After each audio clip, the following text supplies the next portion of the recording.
आज हम जिस फिल्म की कहानी सुनेंगे उसका नाम लास्ट ब्रेथ है।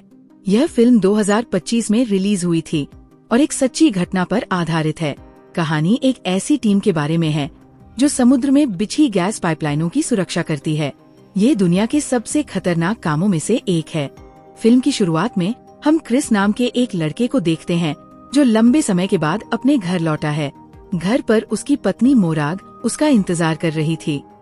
क्रिस उसे बताता है कि चिंता करने की कोई बात नहीं, वो ठीक है। घर पर कई दिन बिताने के बाद वह अपनी नौकरी पर वापस आ गया। जहाज पर सभी लोग मिशन पर निकलने की तैयारी कर रहे थे। क्रिस की सभी के साथ अच्छी दोस्ती थी। जब सभी लोग इकट्ठा हो गए तो क्रेग नाम का एक आदमी जो डाइव इंस्ट्रक्टर भी था उन्हें मिशन के बारे में बता रहा था कि उन्हें अगले 28 दिनों तक समुद्र में ही रहना होगा। इसके लिए उन्हें गैस पाइपलाइनों की अच्छी तरह से जांच करने के लिए समुद्र में 3000 फीट नीचे भेजा जाएगा। इसके बाद उन्हें वापस बुला लिया जाएगा। इसके बाद कप्तान सहित पूरी टीम तैयार हो गई और सभी लोग पनडुब्बी में बैठ गए। जहाज समुद्र में उस जगह जा रहा था जहां पनडुब्बी को पानी में छोड़ा जाना था। क्रेग सभी को बता रहा था कि अब उन्हें समुद्र में छोड़ा जाएगा, इसलिए सभी लोग तैयार रहें। पानी में जाने से पहले कप्तान सभी का हौसला बढ़ा रहा था क्योंकि ये काम खतरनाक था। मिशन पर जाने से पहले क्रिस ने मोराग से भी बात की थी। रात में तेज बारिश हो रही थी। ऐसा लग रहा था जैसे समुद्र में तूफान आने वाला हो। सभी लोग सो रहे थे। उन्हें उठाया गया और उठते ही सभी लोग मिशन पर जाने के लिए तैयार हो गए। समुद्र में जाने की पहली बारी डेव की थी। उसके बाद क्रिस को जाना था। क्रिस और डेव समुद्र की गहराइयों में उतर चुके थे।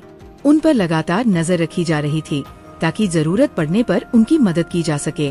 अचानक अलार्म बजने लगा कि जहाज में खराबी आ गई है, इसलिए पनडुब्बी को ऊपर वापस आने के लिए कहा गया, जिसका मतलब था कि क्रिस और डेव को भी तुरंत वापस जाना था। कप्तान ने रस्सियां नीचे फेंकी, लेकिन तभी पनडुब्बी को झटका लगा जिससे क्रिस घायल हो गया, इसलिए उसे ऊपर आने में मुश्किल हो रही थी।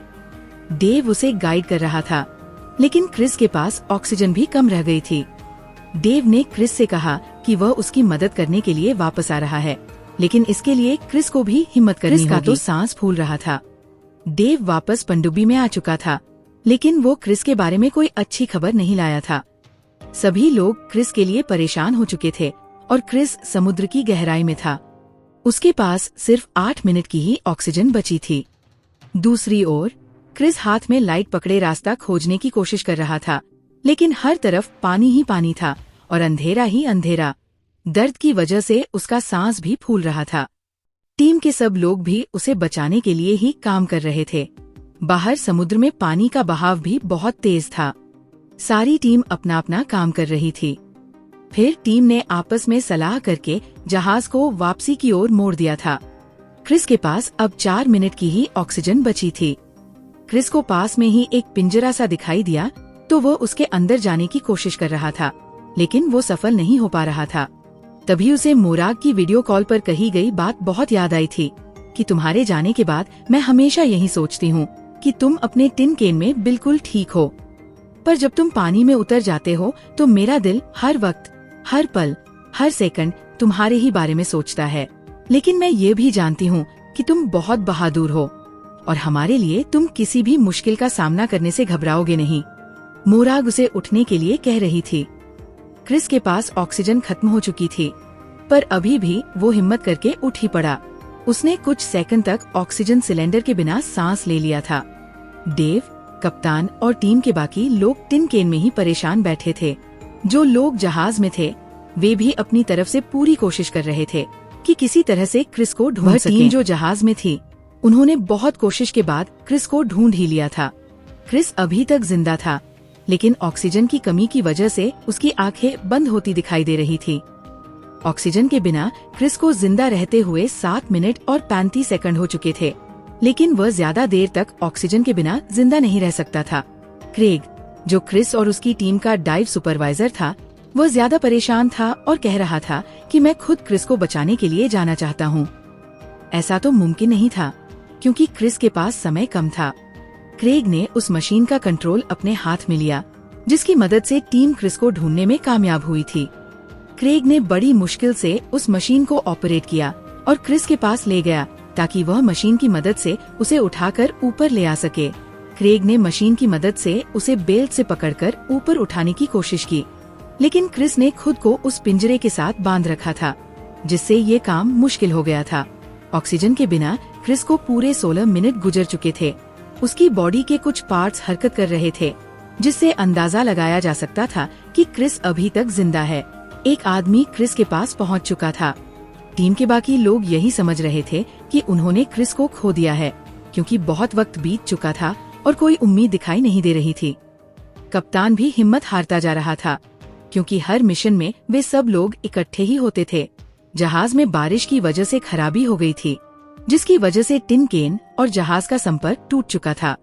जहाज में मौजूद टेक्नीशियन ने बड़ी मुश्किल से सब कुछ ठीक किया, तो जहाज वाली टीम और टिन केन वाली टीम का आपस में संपर्क हुआ। क्रेग ने कप्तान को क्रिस के बारे में बताया, तो कप्तान ने डेव को पानी में जाने को कहा और जाने से पहले उसे कहा कि मैं अपने 2 साथियों को खोना नहीं चाहता, इसलिए तुम्हें हिम्मत से काम लेना होगा। डेव तुरंत क्रिस के पास पहुंचा, उसे पिंजरे से आजाद करवाया और अपने साथ ऊपर लेकर आने लगा। अचानक से जहाज का बैलेंस आउट हुआ, तो डेव क्रिस को लेकर तुरंत उस जगह से पीछे हट गया, क्योंकि एक मशीन उनसे टकराने वाली थी। डेव बड़ी मुश्किल से रस्सी पकड़कर ऊपर आ रहा था, क्योंकि वजन बहुत ज्यादा था, लेकिन डेव क्रिस को ऊपर ले ही आया था। क्रिस के ऊपर आते ही कप्तान ने सबसे पहले उसका हेलमेट उतारा। क्रिस सफेद पड़ चुका था। कप्तान ने उसके मुंह में सांस भरने की बहुत कोशिश की और आखिरकार क्रिस को सांस आई, लेकिन वो पूरी तरह से स्थिर नहीं हो सका। कप्तान उससे बात करने की कोशिश कर रहा था, लेकिन क्रिस की तरफ से कोई जवाब नहीं आ रहा था। डेव ने भी अपनी तरफ से कोशिश करके देख ली। फिर अचानक से क्रिस ने डेव से पूछा, क्या तुम ठीक हो? जिसका मतलब था कि वो पूरी तरह से होश में आ चुका था, लेकिन उसे कुछ याद नहीं था कि उसके साथ हुआ क्या था। क्रेग और जहाज वाली टीम के लोग भी बहुत खुश थे कि उनकी मेहनत रंग लाई थी। बारिश भी रुक चुकी थी। डेव हर तरह से क्रिस का ख्याल रख रहा था। क्रिस ने रोते हुए डेव का शुक्रिया अदा किया। जैसे ही क्रिस की तबीयत ठीक हुई, उसने सबसे पहले मोराग से बात की और उसे अपने घर वापस आने के बारे में बताया। सारी टीम वापस आ चुकी थी। क्रेग और कप्तान को क्रिस से अलग ही लगाव था। वे दोनों ही उसके लिए सबसे ज्यादा परेशान हुए थे। क्रिस के आते ही मोराग ने उससे पूछा कि तुम्हारे साथ क्या हुआ था। जब क्रिस ने उसे बताया तो पहले परेशान हुई, लेकिन वह साथ साथ खुश भी थी कि क्रिस वापस आ चुका था। क्रिस ने पानी में ऑक्सीजन के बिना पूरे 29 मिनट गुजारे थे। ये कुदरत की तरफ से एक चमत्कार ही था, क्योंकि विशेषज्ञ भी ये सोच नहीं पा रहे थे कि ये सब कैसे हुआ था। इस हादसे के 3 हफ्ते बाद क्रिस फिर से अपनी नौकरी पर वापस जा चुका था। यहीं पर इस फिल्म का अंत हुआ। पसंद आए तो लाइक, शेयर और सब्सक्राइब जरूर करें और बेल के बटन को दबाना मत भूलें।